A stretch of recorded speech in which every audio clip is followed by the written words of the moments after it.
하나님 고맙습니다. 이 더운 여름에 저희들 그럼에도 불구하고 건강 지켜주시고 또 이 금요 성경 공부의 자리까지 인도해 주신 하나님께 감사드립니다.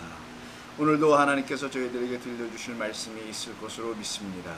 그 말씀을 듣고 돌아가도록 도와주옵소서. 예수님의 이름으로 기도합니다. 아멘. 오늘 창문 좀 열어놨으니까 좀 찻소리가 나도 양해해 주시고요. 좀 더울 겁니다.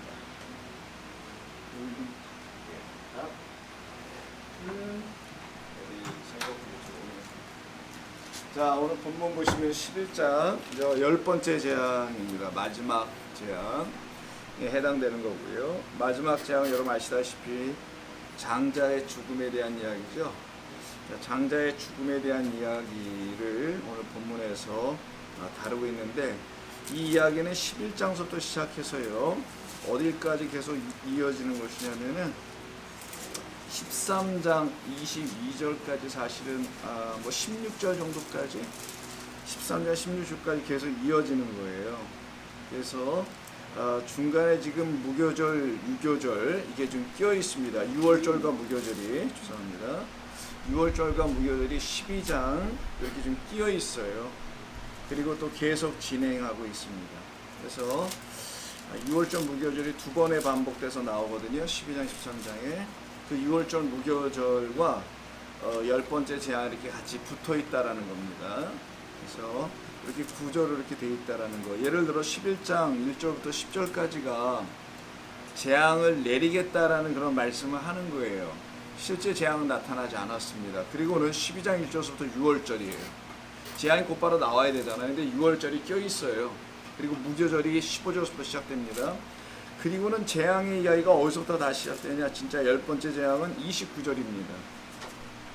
29절에 재앙을 맞고 36절까지 일단 이스라엘 백성들이 떠나는 과정을 그려냅니다. 그래서 여기서는 여러 가지 구조가 지금 서로 연결되어 있고 엉켜 있다고 해야 될까요? 그런 식으로 되어 있기 때문에 오늘은 저희가 9절까지만 10절까지만 보겠습니다만은 구전이 이렇게 좀 되어 있다는 걸 기본적으로 이해하시고 좀 보실 필요가 있습니다.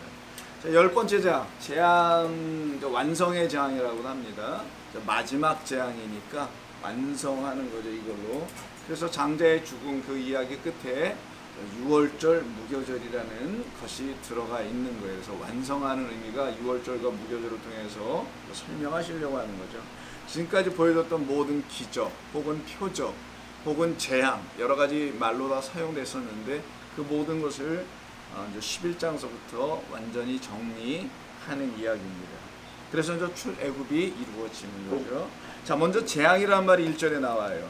여호와께서 모세에게 이르시기를 내가 이제 한 가지 재앙을 바로와 애굽에 내린 후에야 자 그가 너희를 여기서 내보내리라. 그가 너희를 내보낼 때에는 여기서 반드시 다 쫓아내겠다라고 말씀하세요.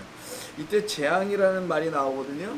재앙 전에도 한번 살펴봤습니다만은 좀 오래됐으니까 기억을 더듬는 차원에서 한번 재앙의 의미가 뭔지, 이게 마지막 재앙이니까요. 이 재앙이 네가라고 씁니다. 네가 그렇게 쓰는데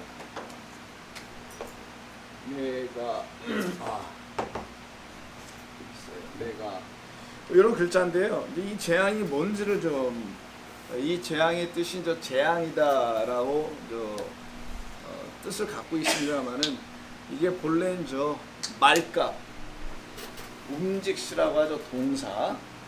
이 동사의 뜻이 뭐냐면 touch예요. 만지다라는 뜻입니다. 그럼 여러분, 어떤 사람이 만지다가 그리고 따먹다가 재앙을 입는 얘기가 있을 거 아니겠어요. 자, 창세기 3장을 한번 보시면, 자, 3장을 보시면 여기 이제 만지는 이야기 나올 겁니다. 뱀이 와서 얘기하죠. 옛뱀이라고 하는 자, 에덴 동산이라 하나님이 창설하신 성전이에요. 사실은요, 성전인 것을 알려주는 힌트가 거기서 물이 흘러 넘쳐 내려왔다는 것을 알려주는 말입니다. 그런 것들이. 자, 이제 3장에서 보면은 뱀이 와서 하와에게 다음같이 이야기하죠. 그 나무에 대한 이야기, 열매에 대한 얘기를 합니다. 자, 3장 3절 동산 중앙에 있는 나무의 열매는 하나님의 말씀에 너희는 먹지도 말고 만지지도 말라 너희가 죽을까노라 하셨느니라 하니까 뱀이 여자에게 아니야 너희 결코 죽지 않아 라고 말을 해요. 그러면 이거 싸워야 되잖아요. 아니라고 한 번 더. 근데 더 이상의 얘기가 없어요. 그죠? 그리고 그냥 곧바로 수용 아닌 뭐 허락 아닌 뭐 그냥 넘어갑니다. 구렁이 담 넘어가듯이. 뱀이 있어서 그러나 봐요. 그래서 그냥 넘어가 버렸어요. 너희가 그것을 먹는 날에 너희 눈이 밝아져 하나님과 같이 되어 선악을 알 줄 하나님이 아심이라. 이게 사실 정답이에요. 자, 이 말을 우리에게 가르쳐 주는 거예요. 이 이야기 속에서. 근데 이제 여자가 6절에서 나무를 보고서는 어떻게 해요? 먹을 만하다 해서 자기가 취하는 얘기잖아요. 그때 3절에 먹지도 말고 만지지도 말라라고 돼 있는데 만지지 말라는 말을 하나님께서 하신 적이 없는 것 같거든요. 자, 2장 16절 보시면은 여호와 하나님께서 그 사람에 명하여 이르시되 동산 각종 나무의 열매는 내가 임의로 먹고 먹되요. 선악을 알게 하는 나무의 열매는 먹지 말라. 내가 먹는 날에는 반드시 죽으리라. 이런 말씀을 아담에게 하셨어요. 아담. 하와에게 한 건 아니에요. 하와는 저 나중에 들은 거겠죠. 그러면 중간에 뭐 잘못 전해줬나? 뭐 잘 모르겠습니다. 그런 내용은 없으니까. 근데 좌우지간 여기서 이제 말이 하나 더 들어갔는데 먹지도 말고 만지지도 말라. 이때 만지다가 오늘 본문의 재앙이라는 단어를 일으키게 하는 터치, 만지다라는 거예요. 자, 이게 무슨 말이냐? 너희는 이걸 먹으면은 만지지도 말라라기보다는 먹지도 말고 만지지도 말라. 먹어서는 안 돼. 왜? 재앙을 받으니까 라는 의미겠죠. 그래서 만지지도 말라. 이건 터치할 수 있는 것이 아니다 라는 의미를 일단 담아놨어요. 선악으로 먹지 말라는 거잖아요. 이게 원래의 뜻은. 여러분 기억하세요? 선악으로 먹지 말라는 거. 어이구 그걸 어떻게 다 기억을 하세요? 할렐루야. 겸손하자가 그러시더니만. 자, 할렐루야로 자기 그러니까 이야 놀랐습니다. 맴맴누 그것으로부터 그것으로 그렇게 먹지 말라. 즉 그 나무를 선악으로 먹지 말라 이런 얘기거든요.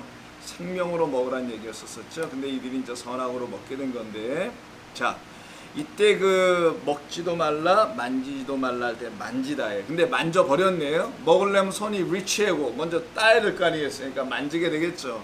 당연히 뭐 입으로 가서 이렇게 하지는 않을 거 아니겠어요. 손으로 만져 봐야 되겠죠. 그리고 취하는 겁니다. 이게 만지는 것이 바로 이게 재앙을 일으키게 했던 근원이 됩니다. 또 한 군데 볼게요. 12장에 보면은 아브라함이 자기 아내를 사라를 데리고 애굽 땅으로 내려가는 이야기가 있어요. 기근을 맞이해서. 그때 애굽 땅에 내려갔더니 바로가 그 여자를 취하는 내용이 나오죠. 그래서 17절에 여호와께서 아브라함의 아내 사라의 일로 인해서 바로와 그 집에 큰 재앙을 내렸다라는 말이 12장 17절에 나옵니다. 그럼 이 재앙이라는 말이 똑같은 단어거든요. 이게 같은 얘기예요. 이 바로, 오늘 본문의 바로잖아요. 지금 바로의 집에 재앙 내려지고요. 또 아까 에덴 동산에서 지금 거기를 지금 장악한 자가 있었죠. 뱀이에요. 이 뱀이 바로 다 누구를 이야기하려고 하는 거냐면 하나님이 아닌 어떤 존재, 참된 생명의 나무를 주지 않으려고 하는 존재, 그들이 만들어 놓은 어떤 나라, 성전, 뭐 예배 이런 모든 것들을 통틀어 지금 얘기하려고 하는 거예요. 성경은요.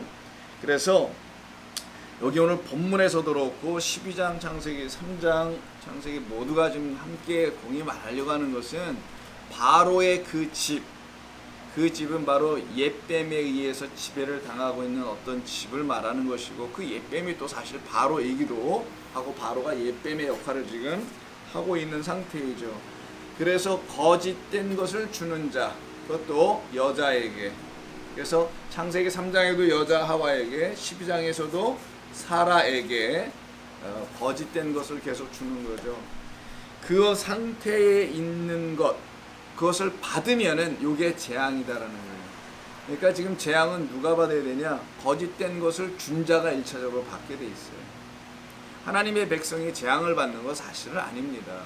하나님의 백성은 그 재앙에서 벗어나게 하려고 하시는 거였고, 재앙은 바로 그걸 주는 자에게 임하여지는 것이 오늘 본문의 내용이에요. 그래서 오늘 본문에서도 읽어보셨다시피 재앙이 장자의 죽음은 애굽의 땅에만 일어나는 거 아시잖아요.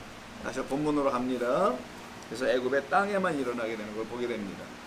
그리고서는 보시면은 11장 본문에 이런 말이 나와요. 자, 재앙을 바로와 애굽에 내린 후에 그가 너희를 여기서 내보낸다잖아요. 재앙을 맞으면. 그래서 내보냅니다. 나중에 그것도 그냥 나가게 하지 않고 우리 좀 축복 좀 해달라고 하고 나가라고 그래요. 12장 29절 다음에 다 기록이 되어 있습니다. 우리 다음에 보겠지만, 그런데 이런 표현이 있어요. 여기 11장 1절에 그가 너희를 내보낼 때는 여기서 반드시 다 쫓아낸다는 말을 합니다. 아니, 쫓아내야 될 이유가 뭐 있나요? 아, 뭐 보기 싫으니까. 너희들 때문에 우리가 얼마나 힘든지 알아? 그래서 보기도 싫어. 내가 쫓아내버렸다. 이런 의미가 될 수 있는 것처럼 들리는데, 이 쫓아낸다는 이 가라쉬라는 얘기가 가라쉬. 이쪽으로 썼습니다. 제가 가라쉬라고 하는데, 이 가라쉬라는 단어를 썼어요. 가라 뭐 이런 비슷하게 가라쉬 쫓아냈어요. 가라 하면서 이 단어 쓰는데, 이게 지금 항상 어디에서 쓰느냐, 오늘 본문은 이게 지금 애굽 땅입니다. 애굽 땅은 애굽에서 종로로 타고 있는 이스라엘 백성들이 붙잡혀 있는 땅이죠. 자, 구체적으로도 이해해 보시면은 거짓된 성전에서 묶여 있는 자들이라고 했었어요. 그 신전에서 섬기는 자, 바로의 신전이라는 거잖아요. 바로가 자기 자신이 신이 되어 있고, 자, 거기에서 붙잡혀 있는 그들을 바로가 쫓아내는 형식이 된다라는 거예요. 이 말은 뭐냐? 이들이 스스로 걸어 나온 게 아니라는 거예요. 이스라엘 백성들이 아우 여기 있으면 안 되겠다라고 걸어 나온 게 아니고 쫓겨 나오듯이 나왔다. 누가 쫓아보냈느냐? 바로가 쫓아보냈다라는 의미입니다. 그러면 이렇게 쫓겨 나가는 이 이야기가 성전에서 일어나는 거라고 했잖아요. 그래서 자, 예루살렘 성전이 멸망을 당하고 거기서 사람들이 쫓겨간단 말이에요. 포로로 붙잡혀가는 이야기가 역사 속에 또 나타나죠. 그 이전에 창세기 3장에도 아담과 하와가 선악 열매를 취한 이후에 이들이 어떻게 되나, 에덴 동산에서. 자, 3장 24절에 있어요. 마지막 절에 내보낸다고 돼 있어요. 먼저 23절에는 아까 본문에도 일단 내보내는 것처럼 돼 있죠. 그러다가 내쫓는다고 돼 있잖아요. 여기도 똑같이 23절에 여호와께서 에덴 동산에서 그를 내보내 그 근원이 된 땅을 갈게 하시니라. 이같이 하나님이 그 사람을 쫓아내시고라는 말이 나옵니다. 이 같은 말이에요. 지금 나가시라는 말과 쫓아냅니다. 그러면 왜 쫓아냈을까? 오늘 여기서도 왜 쫓아내시는 거고, 애굽 땅에서 여기 에덴 동산에도 왜 쫓아내는 건가? 잘못했으면 거기서 가르치면 되잖아요. 그리고 쫓아내면 누굴 쫓아내야 되겠어요? 예? 그렇지, 뱀을 쫓아내야 되지 않겠어요? 여러분 같으면은 이 뱀을 때려잡든지, 어느 집에 오늘 뭐 저기 다람쥐를 쫓아냈다고 하잖아요. 지금 마찬가지로 저기 바로나 아니면은 본문에서는 바로를 쫓아내버리는 게 맞을 것 같은데, 그럼 한 사람 제거되면 끝나는데, 여기 같은 경우는 뱀을 제거하면 맞을 것 같은데 왜 뱀은 제거하지 않고 왜 거기 하나님 지으신 그 두 사람을 내쫓아 보내는 이유가 뭘까요? 여러분 어떻게 생각하세요? 이런 겁니다. 항상 이걸 개념을 갖고 계셔야 되는 게, 이들이 지금 성전이라는 곳에 있는 거잖아요. 자, 이 성전 이름이 에덴이에요. 창세기 3장에서는. 자, 여기는 창세기 3장, 여기는 출애굽기 11장이에요. 여기는 에덴이고 여기는 애굽 땅이죠. 자, 이 두 개가 다 사실은 성전을 말한다는 거예요. 성전. 하나님을 가르치는 곳이라는 것으로 말하는 곳이라는 거예요. 그런데 여기 지금 여기가 어디로 바뀌었냐면은 거짓된 선악 열매나 취하게 하는 곳으로 여기가 바뀌어버렸잖아요. 지금 누구에 의해서? 여기 뱀, 여기는 바로 이렇게 된 것뿐이잖아요. 같은 내용인데 구조를 보시면 똑같단 말이에요. 그럼 뱀에 의해서 장악되어 있는 이 성전을 거짓된 성전, 타락한 성전, 바벨론, 이렇게 표현하고 소돔과 고모라다 이렇게 성경 계속 말하고 황폐한 땅이다라고도 얘기하죠. 여기는 더 이상 물이 흘러나오지 못하는 곳이 2장에서 물이 흘러나왔단 말이에요. 근데 3장에는 물의 얘기가 없어요. 전혀. 물이 끊어져 버린 상태. 그래서 이사야를 보면 그 동산을 다시 물된 동산 같게 하겠다라고 하는 말이 나오는 거예요. 이사야에서 회복하는 거니까 모든 거를. 그래서 여기에 있는 당신의 백성들을 거짓된 성전에 계속 있으면 안 되니까 여기는 누가 계시지 않아서, 그렇지, 여호와 하나님 계시지 않은 곳으로 설명하려고 하는 거예요. 여기도 마찬가지죠. 그래서 이들을 쫓아내버리는 걸 은혜라고 하는 겁니다. 여기 계속 있으면 안 되니까 그래서 계시록 가서 무너졌도다 내 백성아 거기서 빨리 나와라 떠나라 이런 말이 나오는 거란 말이에요. 그래서 여기서 떠나게 하는 건데 쫓아내는 거예요. 하나님께서 이들을 쫓아내는 겁니다. 이거를 출애굽이라고 하는 거예요. 여기에 묶여있는 그들을 쫓아내버리는 거예요. 궁극적으로는 이 모두가 지금 세상 나라죠. 세상이 보여주는 나라, 성전, 신전, 교회, 뭐 종교 이런 등등 여기에 묶여있는 성도라는 사람들을 쫓아내버리는 거예요. 그냥 하나님께서. 이걸 똑같이 성경은 계속 반복하여 말하고 있는 겁니다. 그럼 여러분들이 이걸 이해하시면은 왜 이들이 쫓겨날 수밖에 없는지를 알게 되는 거예요. 뭘 잘못해서 쫓겨났다고 생각하지 말란 말이에요. 그럼 하나님과 여러분의 관계는 맨날 잘했느냐 못했느냐 이걸 따지게 되거나 잘해야지 이 생각만 자꾸 만들어 그걸 율법주의라고 하는 거예요. 하나님을 은혜로 아직 모르는 거예요. 이게 우리가 왜 떠나게 했을까? 여기 계속 있으면 죽으니까. 이를 제거하는 게 아니라는 거예요. 바로 제거하지 않고 뱀을 제거하지 않았냐. 이들은 다 하나님께서 은혜와 구원과 하나님의 영생이 뭔지를 가르쳐주기 위해서 갖다 놓은 것뿐인 것이죠. 이들을 제거하는 게 아닌 거고 그 백성을 당신의 백성을 쫓아내보내서 당신의 나라로 들어가게 하시려고 하시는 뜻이 있어서 그러는 거예요. 자, 그럼 이런 이해를 좀 가지고 보시면은 좀 더 이해하는 데 어렵지가 않게 됩니다. 이때 내보내다 쫓아내보내다라는 말은 자 이들이 지금 쫓겨나가죠.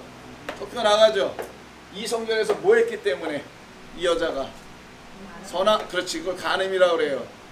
간음에 따르죠. 선악 열매를 하나님 주시는 말씀을 취하지 못하면은 다 간음이라고. 여기도 다 사실은 간음이에요. 모든 게 다 간음이야.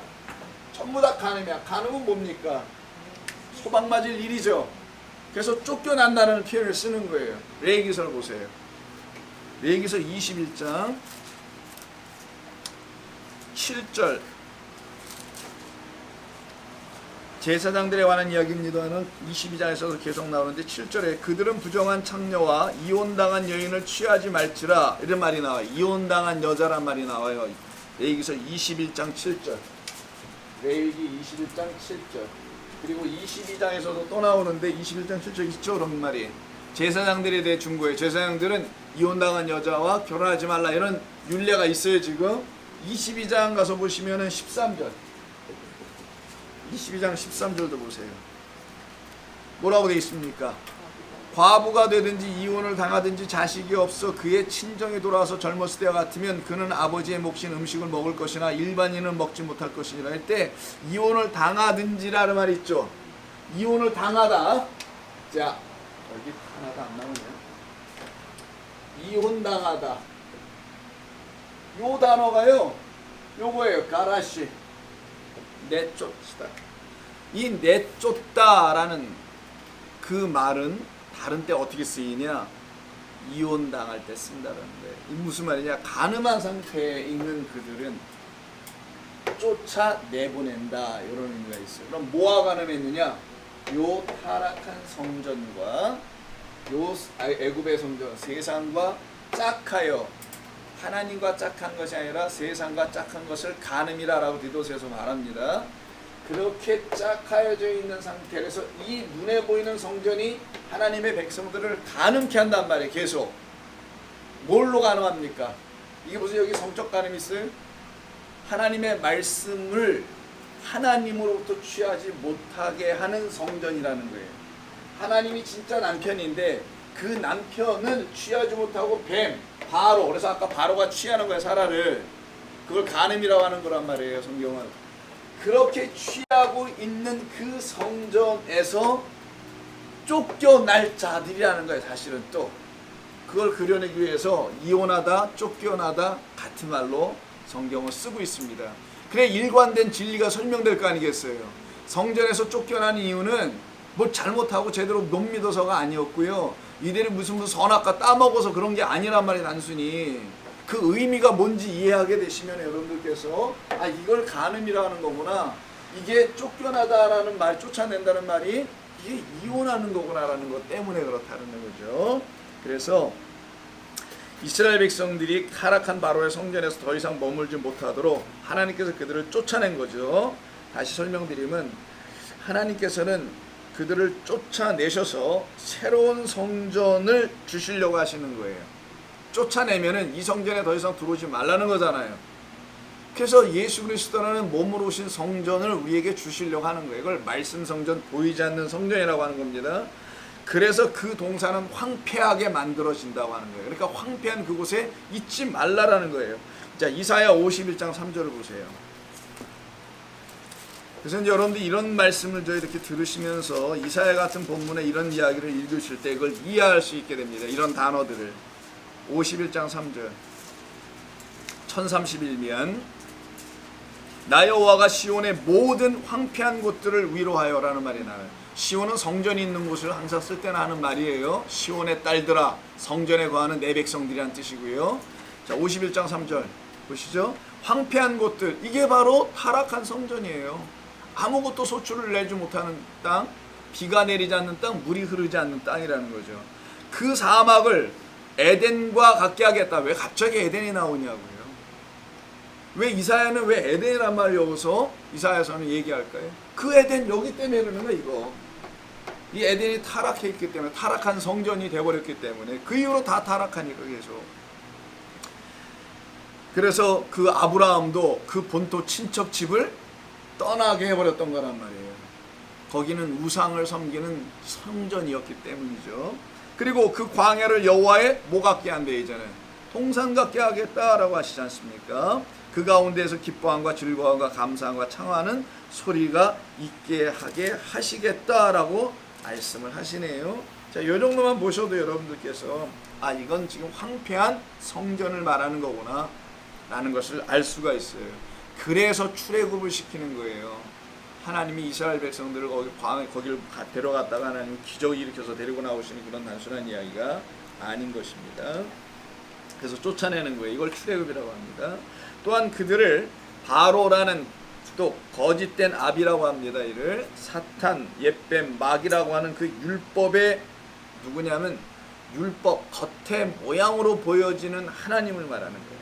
진짜 안의 것으로 보여줘야 될 은혜의 하나님이 아니라 뭘 명령하는 하나님으로 둔갑게 돼 있는 존재를 바로 옅뱀이라고 하는 겁니다. 그런 율법의 하나님으로부터 이혼당하게 할 것이다 라는 걸 지금 보여주려고 하는 거예요.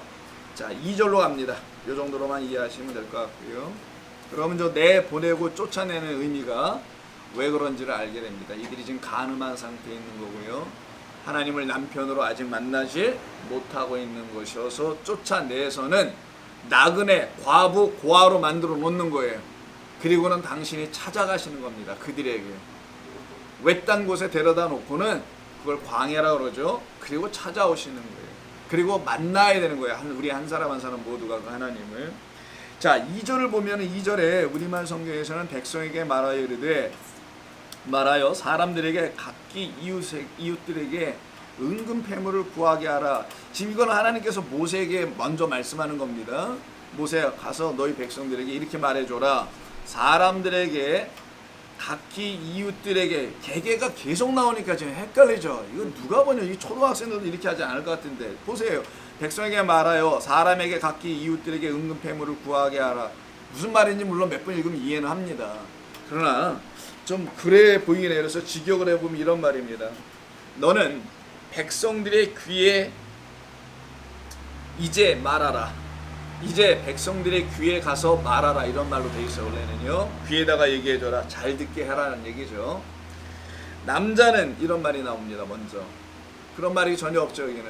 남자와 여자가 나눠져 있어요. 남자는 그의 이웃, 남자에게, 남성 명사 써서 이웃을 라라는 단어에다가 남자는 그의 이웃에게, 그리고 여자는 그의 이웃에게, 여성 명사였을 뿐이에요. 여자 이웃에게라는 거겠죠. 자, 남자는 그의 이웃에게, 그리고 여자는 그녀의 이웃에게 은의 패물과 금의 패물을 구할 것이다. 이렇게 돼 있어요. 구할 것이다. 미완료로 뭐뭐 할 거야. 너희들은 이렇게 될 거야. 이런 표현으로 남자나 여자나, 그러니까 사람이죠. 모두가. 이들은 누구냐? 이 성전 안에 있는 사람들이에요. 이 바로의 성전. 이걸 꼭 기억하세요. 그 땅이 아니고 단순히 여기라는 거를, 여기에 있는 사람들아, 여기에 있는 너희들아, 이런 얘기예요. 이걸 꼭 전제를 해야 합니다. 그리고는 가서 구하라는 얘기잖아요. 은의 패물, 금의 패물들을. 근데 여기 지금 은금 패물이 아니라 줄여버렸죠. 은의 패물, 금의 패물입니다.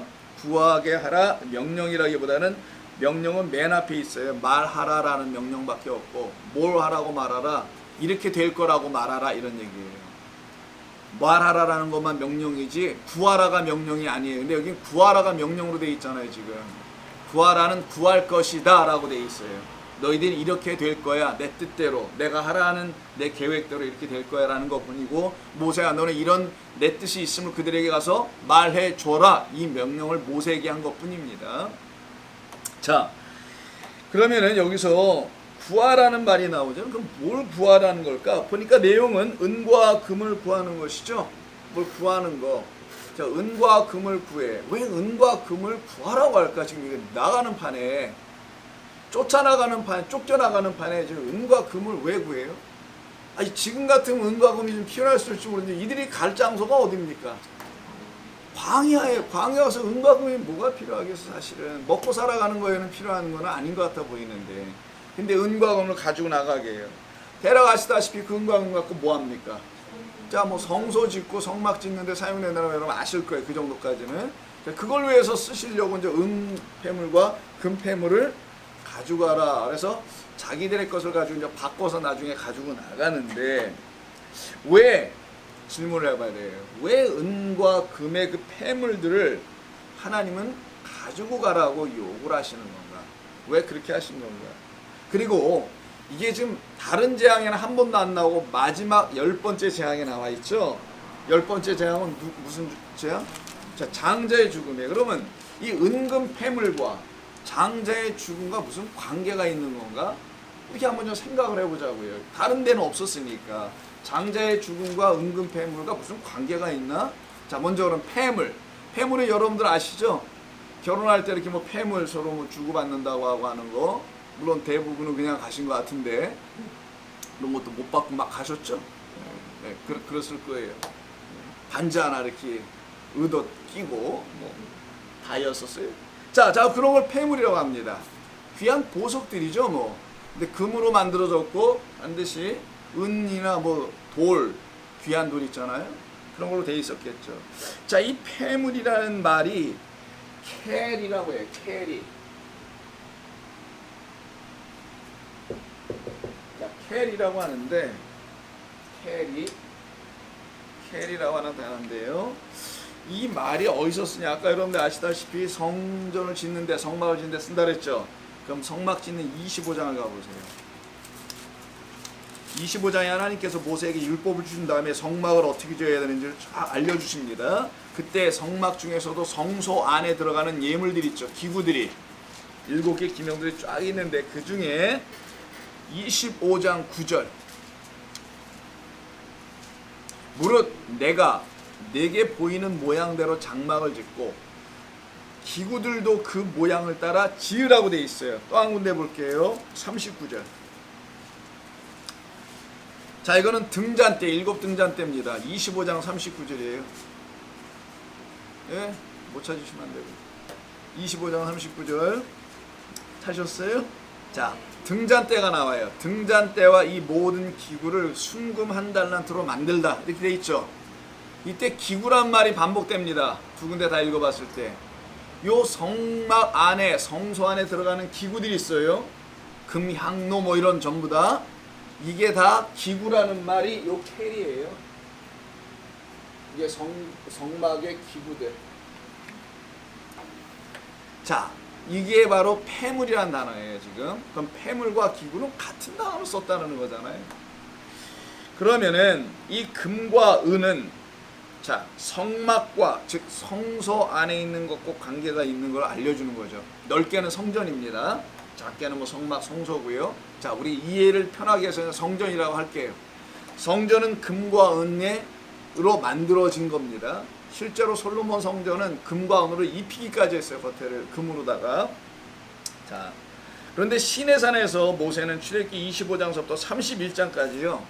쭉 성막, 성소 안에 있는 기구들을 어떻게 만들어야 하는지를 쫙 시내산에서 쫙 설명을 해주세요. 구체적으로 다 이렇게 저렇게 만들라고 25장부터 31장까지 계속 얘기하는 거예요.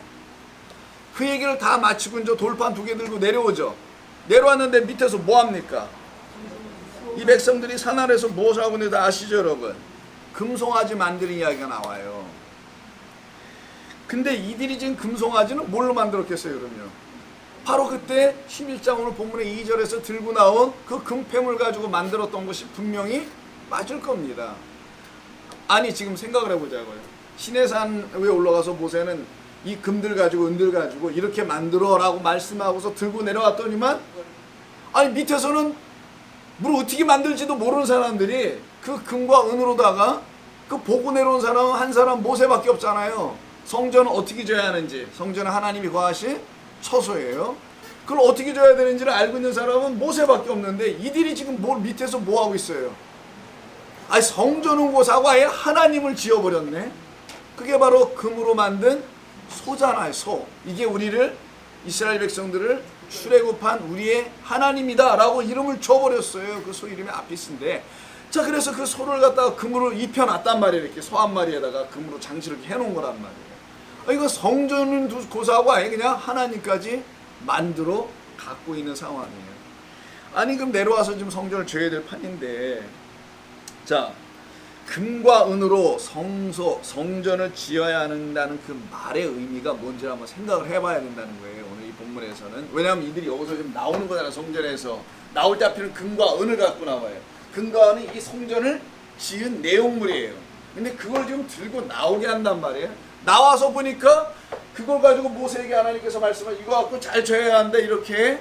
그래 내가 거할 수 있는 거 그래야지. 그랬더니만 그것도 알지 못하는 누가? 이스라엘 백성들이 자기들이 아론과 하나가 돼가지고 다른 걸 먼저 지어놔 버렸네. 그 금과 은으로다가 이걸 전제를 하고 있어요. 이게 다 어떤 무엇을 의미하는지를 이해해 나가야 되기 때문에 그렇습니다. 자 금과 은으로 성소를 지으라고 명령하신 것은 왜 금과 은이냐? 금과 은은 바뀌지가 않잖아요. 색깔이 변질이 안 되는 거 다 아시죠 여러분? 영원하다는 걸 전제하는 겁니다. 변함이 없다라는 걸 말하는 게 금과 은이에요. 그래서 변함없는 영원하신 하나님 그리고 아니면 하나님의 말씀 이것을 말할 때는 항상 금과 은이라는 표현이 나오게 되는 거예요.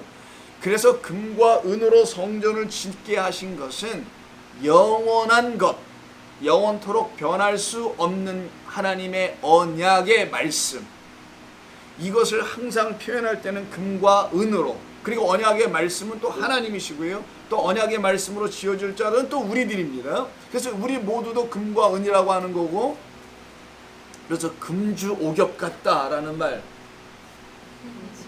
금지오겹이냐 나도 오랜만에 써서 그런 말 쓰잖아요. 너무 귀하다는 표현 아니겠어요?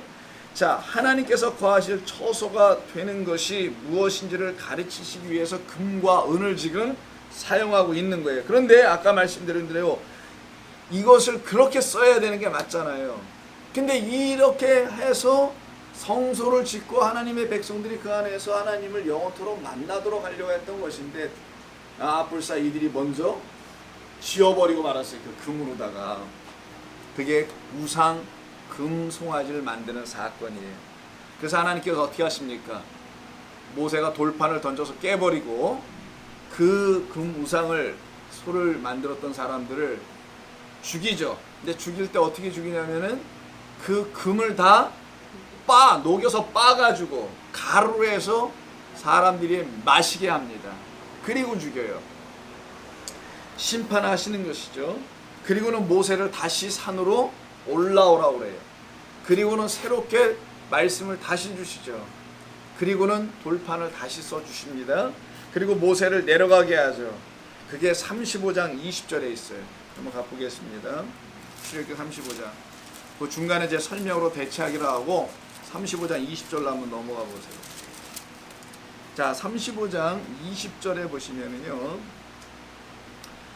이스라엘 자손의 온 회중이 모세 앞에서 물러갔더니, 여기서부터 진짜 성소를 짓는 거예요. 아까는 우상을 졌잖아요, 이들이. 모세 없이. 이제는 모세와 함께 아론을 통해서 지어나가는 게 있어요. 이때 어떻게 하냐, 마음이 감동된 자와 자원하는 모든 자가 와서 회막을 짓기 위하여 그 속에서 쓸 모든 것을 위하여 거룩한 옷을 위하여 예물을 가져다가 다 하나하나씩 드리죠. 쭉 내려가 보면 이들이 이제 금, 이런 뭐 실들, 뭐 보석들 전부 다 가지고 나오는 이야기가 옵니다. 근데 이들이 중요한 건 21절에 뭐라고 되어 있냐면은, 22절은 이제 목걸이, 뭐 팔, 금품 다 나오죠. 22절 보시면은요, 제가 읽지 않을게. 21 눈으로 보시면 다 있잖아, 이런 거. 이게 폐물들 아닙니까? 아까 이 폐물 가지고 기구를 만드는 거니까. 근데 어떻게 갖고 나오냐, 21절로 갖고 나오게 하겠다라는 거예요. 마음에 감동된 모든 자와 자원하는 모든 자. 이걸 가지고 성전, 요즘 시대의 교회를 건축할 때 자원하는 심령으로 건축 헌금을 약정하게 하죠.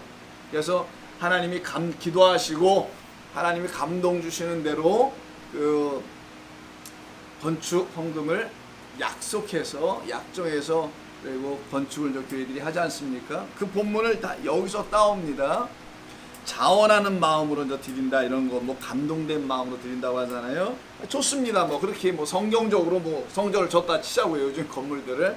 이게 물론 뭐 그런 뜻을 하려고 하는 건 아니었는데, 이거는 뭐에 대하여 지금 비교하고 있는 것이냐면은, 첫 번째 금과 은으로 지었던 것이 성전이 아닙니다. 그거는 아까 뭐라 그랬어요? 자, 그거 잠깐 가서 한번 볼게요. 앞으로 가보세요. 32장 1절. 백성이 모세가 산에서 내려오니 더딤을 보고 답답해서 이들이 백성이 아론에게 이릅니다. 일어나시오. 가만히 기다릴 게 아니요. 이게 40일이 넘으니까 우리를 인도할 신을 만들어 주시오. 이 모세, 곧 우리를 애굽 땅에서 인도해낸 사람은 어찌 되었는지 알지 못합니다. 죽은 것 같다. 아무래도 이거 안 올 것 같다. 그러니까 당신이 지도자가 돼서 우리를 인도할 새로운 신을, 모세가 믿었던 그 신은 죽었나 보, 이렇게 얘기하는 거예요 지금. 그래서 아론이 어떻게 하냐면 2절에 이런 말을 해요. 이게 아까 21절과 서로 대조되는 거예요. 아론이 그들에게 이르되 너희의 아내와 자녀의 귀에서 금고리를 빼어 내게로 가져오라. 본래 금고리는, 귀에 걸었던 그 금고리는 우상 숭배를 했던 것들인 것이 사실 맞습니다. 그걸로 가져와서 뭐래요? 소를 만드는 거죠. 근데 이때 아론이 이들의 자원하는 심령으로 하지 않고요, 뭘로 하냐면 명령을 해서 해요. 명령, 이때는. 근데 아까 우리 좀 전에 읽었던 35장에서는 어떻게 합니까? 26절에서 전부 다 이들이 감동이 돼서 하죠. 자, 그러면 어떤 때는 감동이 됐고 어떤 때는 감동이 안 됐냐는 거지. 이게 좀 차이점이잖아요. 요 두 가지 이야기의 차이점에는 두 가지 서로 다른 두 개의 돌판의 이야기가 있다라는 거예요. 첫 번째 돌판은 계명으로서의 돌판이에요. 이거는 명령하는 겁니다. 항상 지키게 하고 명령하여 준수하게 하는. 그래서 아론이 거기서 백성들에게 명을 합니다. 뭐뭐 하라, 뭐뭐 하라.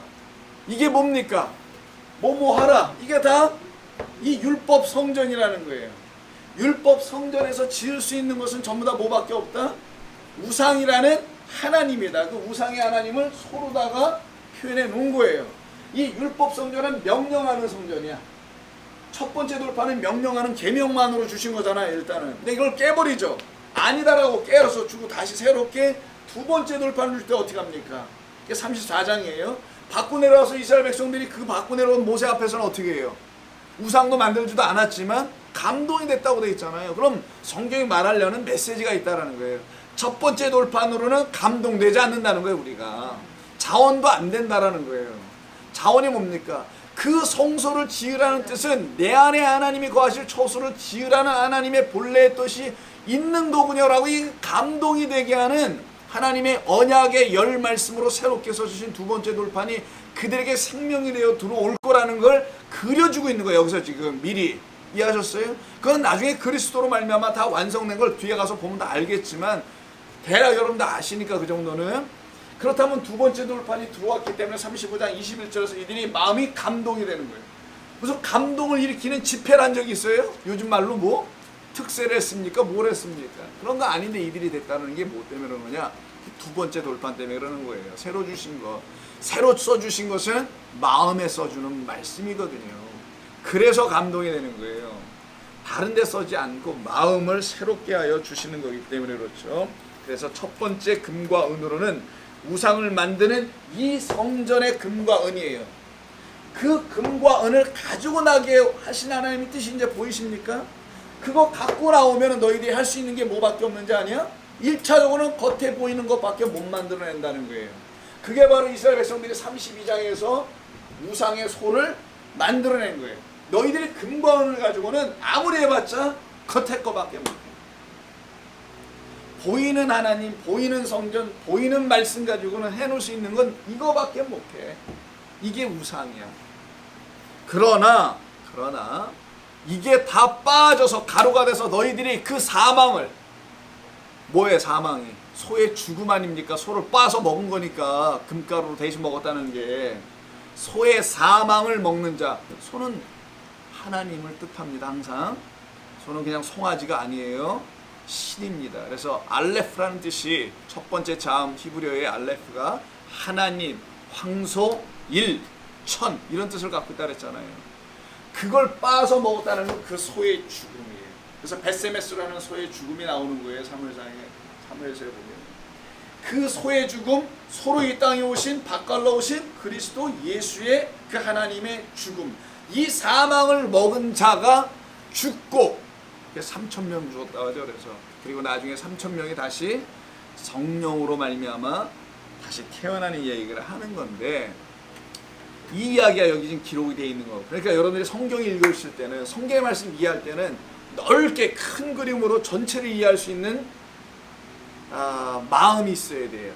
하나님의 말씀 그렇게 이해를 해야 되는 그런 하나님의 말씀의 지식이 있어야 됩니다. 그 넓게 전체 그림을 다 딱 보고서, 그리고 한 글자 한 글자를 봐야 되지, 그 그림 전체가 뭘 말하는지를 모르고 성경 읽으면 맨날 문자 해석하는 것밖에 못해요. 성경이 뭘 말하고 있는지를, 내용을 이해를 잘 못하다라는 것이죠. 못하면 누구 손해입니까? 그게 지금 자기 손해지 뭘. 하나님의 말씀이 뭔지를 모르기 때문에. 그래서 여러분 여기 오시는 거예요. 이런 자리를 통해서 일단 전체 그림을 가져야 되는 겁니다. 그걸 잘 갖추면은, 그걸 기초 공사한다고 하죠. 그러면 여러분들이 스스로 성경 읽으셔도 크게 벗어나지 않고 하나님의 말씀을 이해해 나가는데 어렵지가 않아요. 이걸 은혜로 읽어내시는데, 생명의 말씀 읽는데 하나도 어렵지가 않을 수 있다는 겁니다. 그래서 첫 번째 그 돌판과 그들이 첫 번째 돌판으로 만들어져서 요청되는 이런 성전들은 내세울 게 우상밖에 없다. 그래서 선지서에 그렇게 우상이 많이 나오는 거예요. 거기 지금 예루살렘 성전에 왜 이렇게 무슨 우상이 있었겠냐고요. 거기 왜 간음하는 얘기 또 왜 이렇게 많아요. 거기 그런 얘기가 다 여기에 관련이 있어서 그렇다는 걸 아시면 됩니다. 그래서 두 번째 금과 은으로 성소와 성막을 드디어 짓게 하죠. 그때 모세가 갖고 내려온 돌판이 두 번째 돌판이에요. 그래서 이 모세는 첫 번째 모세와 두 번째 모세 이렇게 나눠져 있기도 한 겁니다. 이미 첫 번째 모세는 첫 번째 돌판 갖고 왔던 모세고, 그게 역사 속에 있었던 모세를 말하고, 나와 같은 또 다른 선지자인 그 선지자 모세라는 예수님은 바로 두 번째 돌판을 가지고 오실 언약의 말씀으로 오시는 분이라는 걸 이렇게 나눠 그린 거예요. 그래서 모세가 지을 수 있는 성전은, 눈에 보이는 성전으로서는 예루살렘 성전이라는 걸 말해주는 거나, 모세가 아닌 예수 그리스도라는 정말 언약의 말씀으로 오셔서 우리 안에 처소를 예비하러 거신다 그러잖아요. 그분이 지으실 성전은 바로 두 번째 돌판으로 지으시는 성전을 말하는 것이죠. 그렇게 하시겠다. 그러므로 금과 은은 두 가지 상반된 것을 우리에게 가르쳐 주는 것인데 이해하실 수 있겠죠. 하나님의 참된 처소, 성전을 여러분으로 삼으시려고 예수님께서 죽으심으로 이루셨다라는 거예요. 예수님께서 성전의 죽음을 대신 이루었다라는 겁니다. 성전의 이 멸망을. 그래서 성막 짓는 이것이 무슨 뜻을 담고 있는지를 잘 설명해 주고 있는 곳이 어디냐? 사도행전 3장에 그래서 그 유명한 이 말을 이해하시게 되는 거예요. 이 말씀 알게 되면은 사도행전 2장은 성령이 임하신 거죠. 성령이 임하기 전까지는 사람들이 어떤 상태가 된 건가요? 성경이 말하는 관점에서 볼 때 신구약으로 나눠보지 마세요. 구약에도 다 성령은 있으니까. 성령이 임하기 전과 후를 뭐라고 하냐? 성령이 임하기 전은 육이고 성령 하나님의 영, 거룩한 영이라 하나님 말씀이 임하면 그걸 영이다라고 하는 거예요. 그냥 어려운 것도 없어요. 육과 영으로 딱 나눠지는 거고, 육은 무익하고 죽어있는 상태를 말하는 거예요. 진짜 사망, 목숨이 끊어졌다는 걸 말하는 게 아니라 생명 없는 자로 그냥 사는 것. 그러나 하나님의 영을 가지면 그게 바로 살아난 것. 그래서 오순절 성령의 사건이 2장이 전제되고 살아난 거예요. 드디어 살아나니까 3장에서 이런 일이 벌어지는 거예요. 제9시에 1절 성전에 기도하러 갈 때 미문을 통해서 들어가죠. 2절 3절에 보니까 어떤 사람이 구걸을 해요.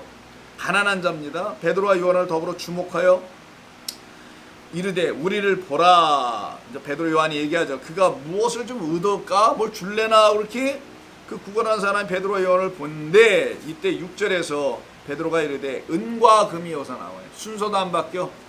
은금 패물이었죠. 은과 금은 내게 있어요 없어요? 이제는 이게 그 말이에요. 내가 무슨 돈이 없다라는 얘기가 아니라 이런 말 가지고서 그냥 지나가는 분 도와주지 않으려고 하는 분들이 있는 것 같은데, 은과 금은 내게 없으니. 그치, 없겠지. 은과 금은 코어로는 있고 지폐는 있잖아요. 그거 주라는 거지. 무슨 뭐 은과 금은 내게 없으니 난 당신에게 줄 거 없고. 그냥 홈리스한테 좀 주어요. 괜찮아. 이거 지금 가서 또 술 사 먹는데 여러분이 막 몇백 불 줘요 거기서? 몇백 불쯤 먹으라고 줍니까? 많이 줘야 1불도 못 주면서 1불 갖고 어디 가서 술을 사 먹어. 그래 사 먹으면 몇 캔이나 사 먹을 거야 그 사람 또. 그냥 주어요. 괜찮아. 그런 걸로 저 사람을 더 여러분 이미 그러지 않아도 다 망가졌어요. 그 사람 몸은 만신창이야. 이것저것 따지고 거기서 그거 따지다 신호등 열려서 할렐루야 그냥 또 쫙 밟고 가부러지 말고 그냥 주어. 있으면은 드려요. 너무 많이 주면 그게 그 사람한테 정말 약이 아니고 해가 되니까. 그래야 안 되겠지만 여기서 불쌍한 사람 있으면 줘야지. 그래서 여러분에게 꼭 은혜가 있으려면 여러분 지갑에 20불짜리가 있으면 안 될 거야. 그러면 여러분이 참 고민스러워지고 그러니까 1불짜리 꼭 들고 다니세요. 이렇게까지 내가 팁을 줘야 아예 그냥. 이 은과 금은 그런 게 아닙니다. 여기가 성전이라 그러잖아요. 그래서 문맥을 보세요. 1절 성전에 딱 나와 있잖아 지금. 성전에 왜 은과 금이 나오는지 알겠죠. 그래서 이 성전에서 맨날 은과 금만 줬다라는 거예요. 그래서 이 사람이 기대하는 건 뭐야? 은과 금이야. 그거를 다 알고 있어요. 이제는 누가? 죽었다가 살아난 베드로와 요한이 이 두 사람이 짝이 돼가지고 이 사람들이 이제 안 거예요. 이 하나님의 이 성경의 말씀의 뜻이 뭔지를. 여러분이 알잖아요. 이제는. 그래서 아니까 은과 금 누가 달라면 줄 수도 있는 거예요. 그게 하나도 필요하지 않잖아요. 여러분. 없기도 하겠지만 필요하지도 않잖아요. 그래서 은과 금을 요구를 하네요. 아직도 율법 성전에서 내주는 것을 찾고 있는 자. 그래서 가난하고 불쌍한 자예요. 헐벗은 자라는 거예요. 그래서 그에게 입혀줄 옷을 줘야 되겠죠. 그래서 뭘 줍니까? 진짜 성전을 주네요. 이들이 그들 안에 세울 그 가난한 자, 그 구걸하는 자 안에 세워져야 될 진짜 참성전인 예수 그리스도의 이름을 준단 말이에요. 자 보세요. 이것을 내게 주노니. 자 은과 금은 내게 없거니와. 다 뺏겼죠. 이들도 쫓겨나면서 다 뺏긴 거니까. 우상 한번 송아지 만들면서 거기다 쓸어붓고 그 깨서 다 가루로 한번 마셔보고 다 죽고 없으니까 이제 나는 죽은 자라는 사실을 알면은 그 가루도 마신 자고 은과 금도 자기에서 다 사라졌고 간음하게 하는 겉의 것으로서 하나님을 섬기는 것이 없어 져버렸고 이 상태로 딱 됐으니 이게 어떤 일로? 이 장에 하나님의 영이 임함으로 진리의 말씀이 떨어지니 이런 말이잖아요. 이것을 내게 주노니 이것밖에 없대네. 나사렛 예수 그리스도의 이름으로 이제는 일어나자. 이 성전에서 일어나자. 그리고 걸어라 했더니 발목에 힘이 들어가고 뛰어 걸어서 그 성전으로 가서 하나님을 온전히 드디어 찬송하고 예배하는 자가 된다는 이야기가 있죠. 이 이야기입니다. 그래서 은과 금은 영원토록 변함없는 것을 말해주는 것이라면, 즉 주님만이 영원하신 그리고 동일하신 하나님이라는 걸 알려주는 거잖아요. 그것을 알려주려고 먼저 은과 금으로 짓게 해보게 한 거예요. 영원하신 언약으로 이 땅에 오신 예수 그리스도를 오로 말미암아 지어져야 할 성전이 무엇인지를 알게 하시려고 오늘 본문 11장 2절에서 바로의 성전, 애굽의 성전, 에덴의 성전이 있었죠. 그 성전의 겉의 것으로 보여지는 금과 은만 갖고 있어서 참된 하나님의 영이신 생명의 말씀을 내놓지 못하는 그 바로 성전에서요, 너희들은 금과 은을 가지고 나가라, 내가 다 가르쳐 줄 게 있어서 그러는 거야. 너희들은 이 성전에서 이거밖에 안 주잖아. 이걸 먼저 배워. 이것만 갖고 나가면 너희들은 반드시 이것 갖고 똑같이 우상만 만들게 될 거야. 나를 우상으로 섬기게 될 거야. 이거 가르쳐 주려고. 너희들이 여기서 배운 것은 이것밖에 없었어. 이거 가르쳐 주려고 이거 들고 나가게 한 거예요, 하나님께서. 그리고 그거 다 버리게 하는 거예요. 다 불태 없어버리고. 그리고 어떻게 합니까? 진짜 성전을 주시겠다는 거예요. 그 성전을 갖기 전에는 하나님이 그들을 겸손하게 하고 낮추게 해서 주의 율례를 지키게 하게 하시는 것을 가르치려고 광야 40년을 끌고 다니는 유리방화하는 나그네로 삼은 겁니다. 자, 그러면 금과 은, 이것은 내게 필요하지 않고 진짜 금과 은이 필요하다는 걸 알았다는 거잖아요.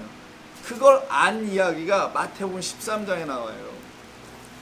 진짜 금과 은이 베드로와 요한이 발견한 거 아닙니까? 그래서 준 거잖아요. 내가 발견한 건 이거밖에 없으니까 13장 10분의 자 비유에 나오는데 44절. 천국은 이러면서 얘기하죠. 진짜 하나님의 나라는 44절, 13장 44절. 마치 밭에 감추인 보화 같으니 사람이 이를 발견한 후에 숨겨두고 기뻐하여 돌아가서 자기의 소유를 다 팔아. 그냥 다 팔아야 돼. 하나도 남기 있으면 안 돼요. 조금이라도 찌꺼기가 있으면 그게 여러분들에게 실족의 걸림돌이 됩니다. 그 모든 것을 싹 팔아야 돼요. 가난한 자에게 다 주고 너는 나를 따르라 라는 말씀처럼 싹 팔아야 됩니다. 그래서 통째로 다 팔아버렸잖아요. 자기의 소유 모든 것을. 뭐를 얻기 위해서? 보화를 발견했기 때문에 이와 같은 일이 이루어지게 되는 거죠. 금과 은, 보이는 것이 아닌 보이지 않는 진짜 보화를 얻게 하고 갖게 하기 위함이었던 거예요. 자, 이제 고기 한번 열어보세요. 이제는 이제 햇빛이 지나가서 시원한 바람에서 막바람 치지 않을까 생각합니다. 제가 100도가 넘는 날은 취소할 거예요, 성경 공부를.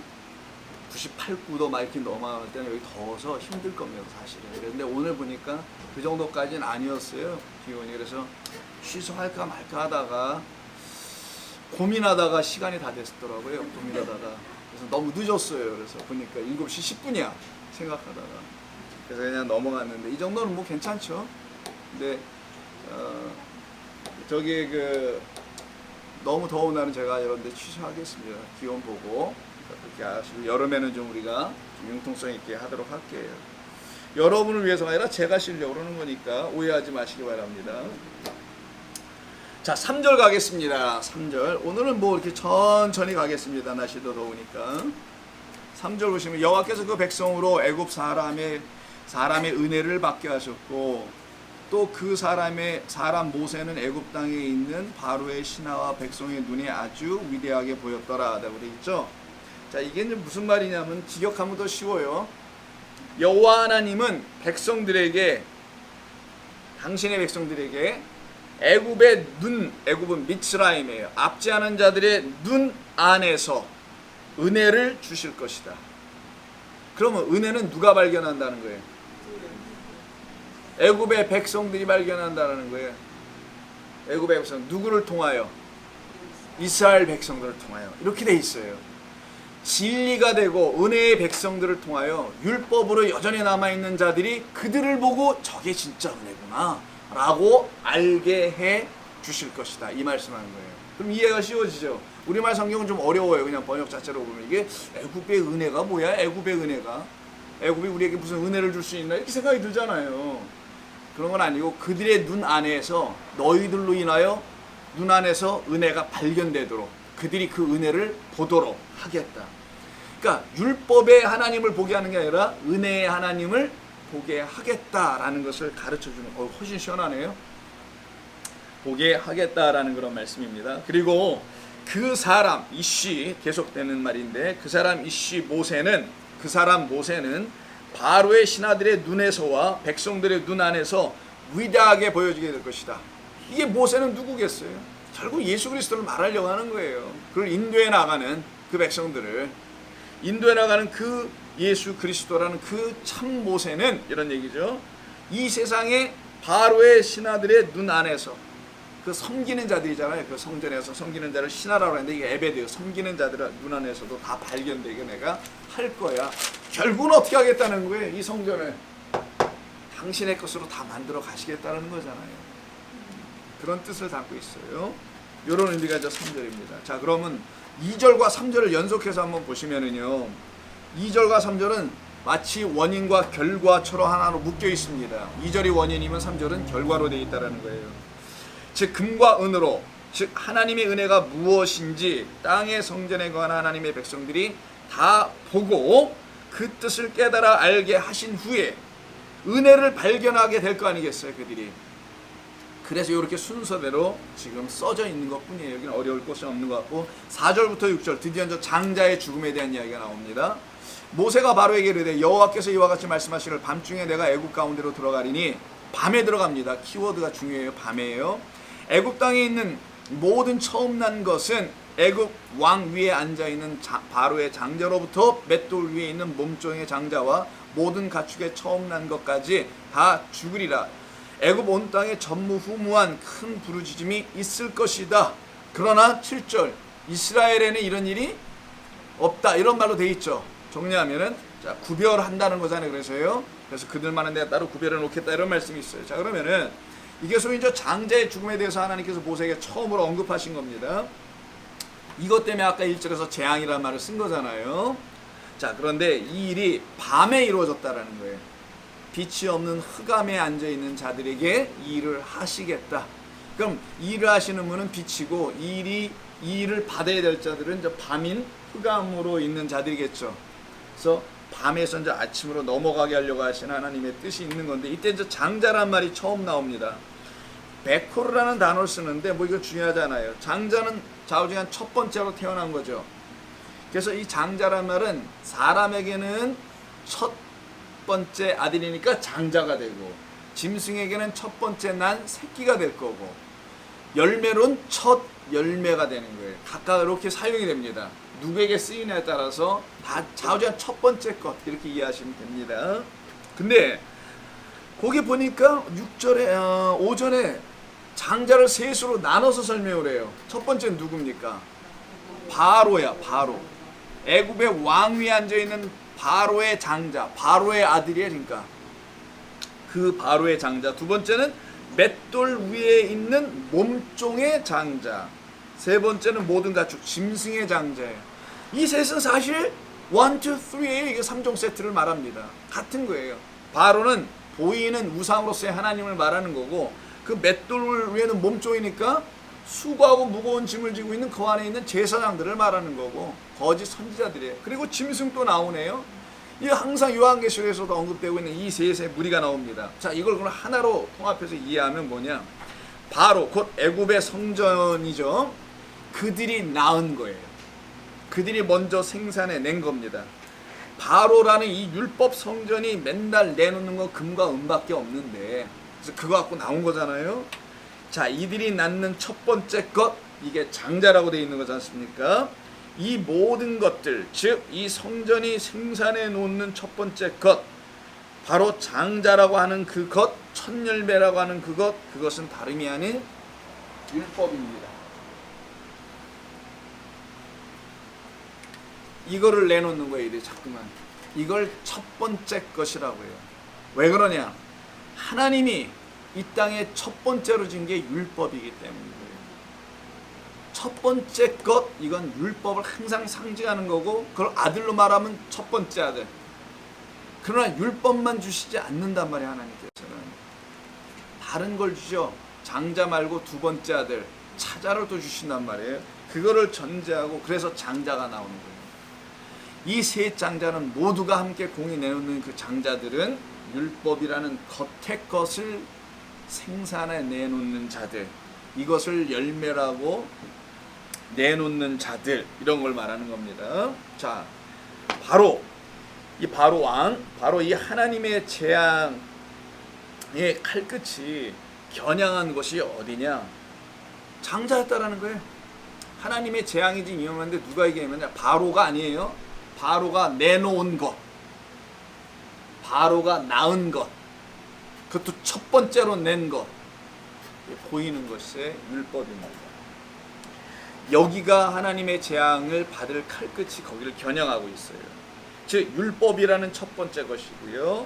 이 율법이 낳은 아들들에 대한 죽음이 무엇을 뜻하고 가르치는지를 여기 설명하려고 하는 거예요. 그래서 요 다음에 연속되는 게 11장 29절이라고 했죠. 미리 가서 좀 보겠습니다. 11장 29절. 6월절이 좀 지난 이후에 다시 이야기가 시작된단 말이에요. 6월절은 삽입이고 12장 29절. 밤중에 그거 똑같죠. 밤중에 여호와께서 애굽 땅에서 모든 처음 난 것 곧 왕이 앉은 바로의 장자인 같아요. 두 번째가 좀 달라요. 뭐라고 되어 있어요? 옥에 갇힌 사람의 장자, 그리고 가축에 처음 난 것이죠. 가운데가 좀 바뀌어 있네요. 뭔가 더 알려주시려고 하는 거잖아요. 즉 맷돌 위에 몸종이라는 게 뭡니까? 종로로 타고 있는 거죠. 맷돌은 계속 가는 수고를 말해주는 거, 이게 율법을 상징하는 거예요. 율법 우리에게 수고를 하게 하니까 뭔가 애를 쓰게 정말 요구하는 것처럼 들리는 말씀을 율법이라고 하는 거예요. 그래서 그런 것으로 안 들려야 되는데 이게 정말 이렇게 들린다는 거죠. 그래서 여기 지금 맷돌질하는 몸종의 장자라는 말 대신에 옥에 갇힌 사람의 장자, 이 아들에게 사망과 죽음이 무엇인지를 가르쳐 전하겠다는 거 아니겠어요, 이들에게. 자, 이 옥에 갇힌 자에게 그럼 하나님께서 하시는 일이 뭐냐? 복음을 들려주시겠죠. 그 율법으로 낳은 자들에게. 이사야 42장을 한번 보면 이해하시기가 좀 쉬울 거예요. 왜 여기 옥이라는 말이 나오는지를. 이사야 42장 7절.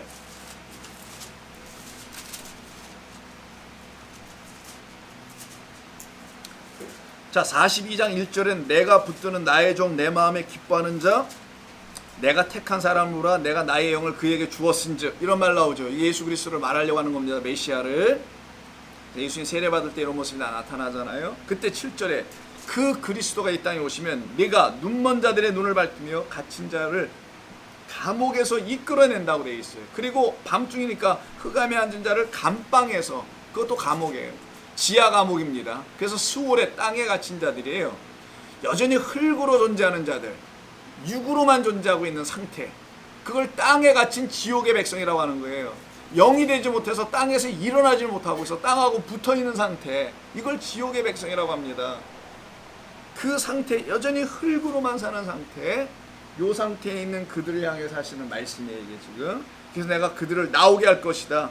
나는 여호와니 이는 내 이름이라. 내 영광을 나는 다른 자에게 주지 않고 내 찬송을 우상에게 주지 않을 것이다 라고 하시는 말씀이에요. 그럼 이 일을 우리 주님이 이루시는 거 아니겠어요, 오셔서. 그래서 흑암에 앉은 백성에게 빛을 비추시도다. 하나님의 나라가 가까이 왔다. 회개하고 천국을, 이런 말이 나온단 말이에요. 복음을 믿으라고. 베드로전서를 보세요. 신약성경 저 뒤에 가면은 베드로전서 3장 18절. 자, 381면에 베드로전서 3장 18절.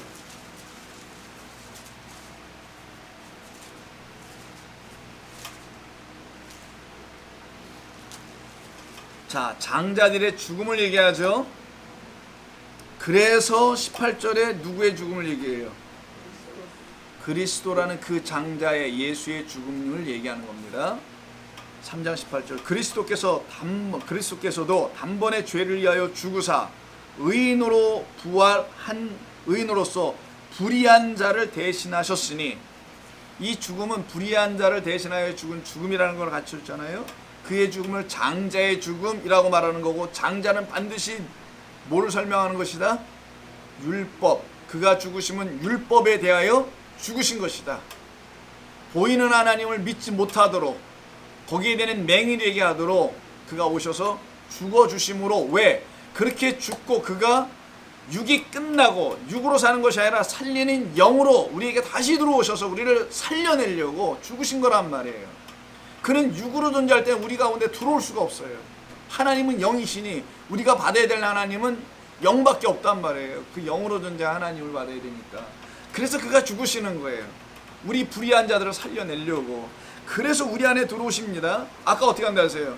흑암에 앉은 자, 옥에 갇힌 자에게 간다 그랬잖아요. 내 종이 가는 걸 보세요. 어떻게 하는지. 불의한 자를 대신하시니 이는 우리를 하나님 앞으로 인도하려 하심이라. 육체로는 죽임을 당하시고, 그래서 육이 나오는 거예요. 그가 율법, 겉에 보이는 것으로는 죽임을 당하시고 영으로는 살림을 받으셨으니 그가 또한 영으로 가서, 육으로 간단 말 안 합니다. 영으로 가서 옥에 있는 영들에게 선포하시니라. 그러니까 거짓된 성전에 갇혀 있는 그걸 땅의 성전이라고 합니다. 그걸 지옥이라고 하는 거예요. 지옥이 뭐 다른 데 있는 게 아니라 태양 같은 불구덩이가 지옥이 아니고요. 이 땅에서 못 나오고 못 일어나는 상태에 있는 거. 그럼 장자는 첫 열매라고 합니다. 그래서 율법이 첫 번째 장자라는 것을 알려주는 거예요. 그래서 율법 아래서 전부 다 우리는 일단 나는 거예요. 여자 아래서 낳고 율법 아래서 납니다. 그런 우리가 율법 아래서 계속 있으면 안 되고, 그래서 죽는 게 먼저 전제되는 거예요. 그걸 모형으로 실제지. 실제로 우리 예수님께서 이렇게 하는 거야 라고 보여준 게 십자가 사건이에요. 단순히 죄를 어떻게 하시는 게 아니라 이렇게 해야 되는 거야. 이 길밖에 없어. 그래서 내가 길이야. 생명의 길이야. 알려주는 거죠. 그래서 우리도 똑같이 그 길을 걸어가는 거예요. 율법이 첫 번째 장자라는 것을 성경이 알려주시고자, 이 율법에는 구원에 이르게 하는, 믿음을 갖게 하는 하나님의 의로우심을 있게 알려주려고 하는 그런 게 있다라는 사실을. 그래서 율법은 폐하는 게 아니라 율법을 겉의 것으로 보지 말라라는 거예요. 율법은 나를 의롭게 만드는 하나님의 능력이 그 안에 있는 것이지, 율법을 내가 지켜서 의로워지는 게 아니라는 것을 알으라는 거예요. 그래서 그 율법은 폐하는 게 아니라 그 율법으로 나의 불의, 그 지키려고 했던 불의를 보여주고, 오히려 그 율법 안에는 하나님의 구원에 이르게 하는 참된 지혜의 말씀이 담겨 있음을, 그 영이 되신 그리스도가 죽고 우리 안에 들어오셔서 부활하시지 않으면 죽었다 깨어나도 알 수가 없게 돼 있어요. 그래서 모르니까 자꾸만 섬기는 거예요. 이게 알면 안 섬기게 돼 있어요, 여러분. 절대로 감사의 영광과 찬송만 드리고, 그리고 아까 그 금과 은 막 나눠주면서 살게 돼요. 그러면은 오히려 엉뚱하게 섬기는 짓을 더 이상 하지 않게 돼 있단 말이에요. 하나님을. 그걸 딱 끝내게 된단 말이에요. 진짜 기쁨의 백성이 된다는 겁니다. 그게 율법이에요. 그래서 먼저는 율법을 주신 거예요. 불필요한 걸 왜 주시겠어요? 반드시 있으니까 주시는 거지. 근데 그거를 겉의 것으로 보면 금과 은밖에 안 보인다. 번쩍번쩍거리고 멋져 보이고 하는, 그래서 지켜서 얼마나 멋져, 이렇게 겉의 것으로만 보이는 성전으로 지어지지 말라는 거예요. 우리를. 하나님은 외모를 취하시지 않는다. 그래서 이 율법에 대하여 가르치시는 겁니다. 어떻게 가르치시냐? 그 율법을 제거하는 거예요. 우리 안에서 그 율법을 제거하는 게 뭔지를 알려주시려고 예수님을 율법으로 보내서, 육신으로 보내서, 육신을 갖고 있다, 이런 걸 보이는 걸 갖고 있다는 자체가 이게 우상이에요. 우상. 여러분, 육신으로 지어진 건 다 우상입니다.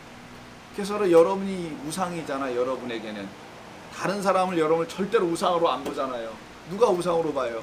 나의 우상은 모 집사님이에요. 이런 사람들 있죠, 여기 우리 교회는. 젊은이의 우상은 누굽니다, 뭐 이런 것처럼. 여러분들이 여러분 자신에게만 우상이잖아. 다른 사람은 우상으로 안 봐주는데 그냥 자기가 자기에게 우상이 돼가지고 내가 얼마나 괜찮은가.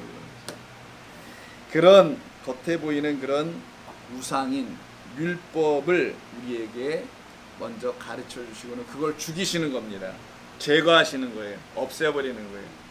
그래서 에서와 야곱의 이야기가 나오는 겁니다. 에서와 야곱은 율법과 율법의 죽음의 야곱을 알려주는 거예요. 야곱 한 사람 안에 에서가 있는 겁니다.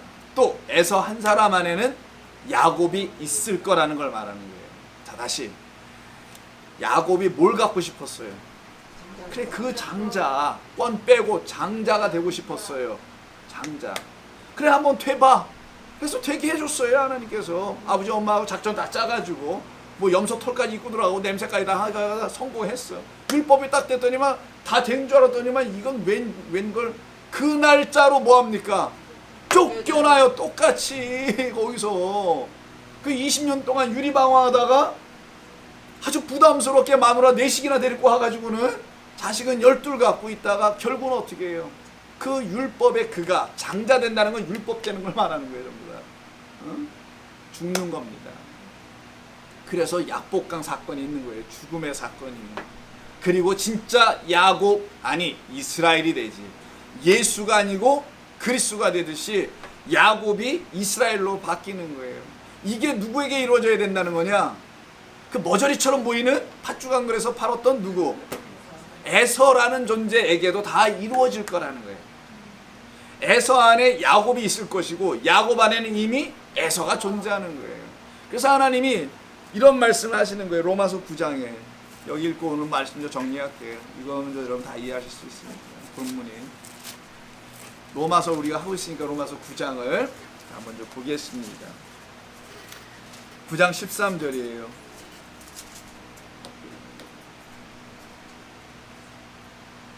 13절 기록된 바 내가 야곱은 사랑하고 에서는 미워하였다 하심과 같으니라. 아니 왜 야곱은 사랑하고 에서는 미워해요? 하나님께서. 이건 인용한 거죠. 지금 구약을 어디를 인용했어요? 여러분 각주 보면 아 그래요? 거기 인용했네요. 자, 왜 이런 말을 왜 하시는 거예요? 하나님께서. 그리고 이 말을 왜 또 지금 누가 인용합니까? 사도 바울이 로마서 쓰면서 인용하잖아요. 왜 인용하는 거예요? 이거 도대체. 아니 야곱은 왜 사랑해? 에서는 왜 미워해? 에서가 뭐 미움받을 짓을 뭘 했다고요? 열심히 아버지 잘 섬기고 했는데 뭘 잘못했다고요? 진리를 가르쳐 주려고 하는 거예요. 에서의 상태로 여전히 남아있으면 율법을 말합니다. 장자. 그 상태로 여전히 남아있으면 사랑받는 자녀가 아니라는 거예요. 그 말은 뭐냐? 여전히 하나님의 사랑이 뭔지를 받아보지 못한 자녀를 에서라고 하는 겁니다. 하나님의 사랑과 은혜를 받은 자를 누구라고 하냐? 야곱이라고 하는 거예요. 그래서 그를 내가 사랑한다라고 하는 거예요. 내 사랑을 받아서 내가 누구인지를 아니 내가 그를 사랑한다. 근데 에서는 장자로서 그 하나님의 사랑, 아버지의 사랑이 뭔지를 몰라. 은혜가 하지. 왜? 율법만 알고 있으니 율법이 말하려고 하는 뭐를 몰라요? 은혜와 진리를 모르는 거야. 그걸 말하는 거지 다른 게 아니에요. 무슨 율법을 갖고 있으니까 걔는 미워해. 이런 단순한 표현이 아니고요. 그래서 요한복음 읽고 마치죠. 1장. 요한복음 1장에서 우리 그리스도 예수께서 오심을 모세와 서로 연관하여 이렇게 말씀합니다. 16절. 우리가 다 그의 충만한 데에서 받으니 은혜 위에 은혜로다. 율법은 모세로 말미암아 주어진 것이요 은혜와 진리는 똑같은 모세가 받았던 율법 안에 있는 것을 깨달아 알게 해주는 예수 그리스도로 말미암은 것이다 라고 하는 거예요. 그래서 이는 내가 사랑하는 자요 내 기뻐하는 아들이라 라고 한 겁니다. 이게 우리를 향한 말이 예수님을 향한 말이 아니라 예수님은 그런 말 들을 이유도 없어요. 우리에게 가르치려고 하는 거예요. 너는 내가 사랑하는 나의 아들이야. 그 장자가 죽고 너희에게 진짜 장자가 받아야 될 그 상속권을 주려고. 근데 이게 보이는 것이 아니요 보이지 않는 영원한 것이어서 에브라임을 해서 므낫세 대신에 축복을 받는 것처럼 그 같은 일이 우리에게 일어나는 겁니다. 이걸 갖다가 뭐라 하냐? 이게 이적이다. 이게 표적이다. 이걸 기적이다 라고 하는 거예요. 그래서 하나님께서 오늘 본문에 마지막 9절 10절에 기적이라는 말을 2번이나 반복하십니다. 여호와께서 모세에게 이르실 때 바로가 너희의 말을 듣지 아니할 거야. 그러므로 내가 애굽 땅에서 나의 기적을 더할 거란다. 그 기적 또 한 번 말씀한 10절 모세와 아론이 이 모든 기적을 바로 앞에서 행하였다고 하죠. 그 기적이 도대체 뭘까? 앞으로 하실 거라잖아요. 미래형으로. 그게 유월절이라는 기적입니다. 장자 하나만 그저 죽여버린다는 그런 기적이 아니고 이 장자들은 다 죽어야 돼. 뭐예요? 이 율법 성전이 내놓은 율법만 갖고 있는 그 첫 번째 소사물은 율법밖에 없으니까 금과 은, 이걸 내놓고 그것만 갖고 있는 자는 다 죽음이야 라는 게 장자들의 죽음이에요. 애굽 땅에 있는 모든 이 땅에 관한 장자들, 무슨 심판한다는 그런 말이 아니라, 이해하세요 여러분? 애굽 땅에 이놈들 그냥 하나님을 모르고 다 심판하고 죽을 거야, 이런 말이 아니라 우리를 말하는 거예요. 우리가 이 성전에서 내놓는 걸 가지고 내놓을 수 있는 건 율법밖에 없었는데 그런 자들에 대한 죽음을 알려주는 거예요. 그렇게 율법으로 죽고, 율법은 죄와 사망을 알려주는 거니까 내가 사망 가운데 있구나, 죄 아래 있는 자라는 걸 알고 죽고, 근데 그 죽음을 살려내기 위해서 유월절이 끼어들어오는 거란 말이에요.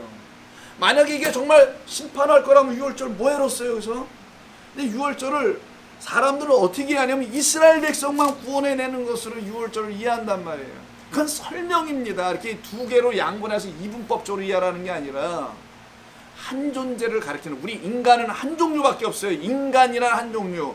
여기에 애굽 인간, 이스라엘 인간, 대한민국 인간, 이런 인간이 어디 구분되어 있습니까? 없지. 인간이란 한 종류만 있는 거지. 하나님의 형상으로 지어진 인간이란 한 종류. 이들을 갖다가 둘로 나눠 설명하는 것뿐이에요. 모두는 다 인간이다. 그 인간 안에 갖고 있는 하나님 알지 못하는 지식이 결국은 그들로 하여금 율법의 아들 장자로 낳게 할 수밖에 없는데, 그 장자로 낳게 된 너희들은 일단 다 거기서 쫓겨나고 사망당하고, 그러나 너희를 살려내기 위해서 내가 유월절이라는, 무교절이라는 기적을 일으킬 거야. 이적을 보여줄 거야. 이 말씀하시는 거예요. 여러분들, 우리가 그 이적 이야기를 다 들으면은 우리가 어떻게 구원을 받았는지를, 성도의 구원은 무엇이었는지를 알게 됩니다. 하나하나 우리가 또 찾아가도록 할까요? 네. 자, 수고 많으셨어요. 더운데 기도하겠습니다. 좋으신 하나님 감사합니다. 영원히 죽을 수밖에 없었던 저희들, 결국은 우리가 지은, 우리들이라는 성전에 묶여서 계속 살아갈 수밖에 없었던 저희들에게 우리 주님 선한 목자가 찾아오셔서 대신 죽어주시고 우리 가운데 성령이 되어 들어오셨기에 우리가 이런 말씀들을 알아듣고 있는 줄로 믿습니다. 성도들에게 주시는 영의 말씀이 이들을 참으로 평안케 하고 기쁘게 하게 도와주옵소서. 돌아가는 발걸음 인도하시고 예수님의 이름으로 기도합니다.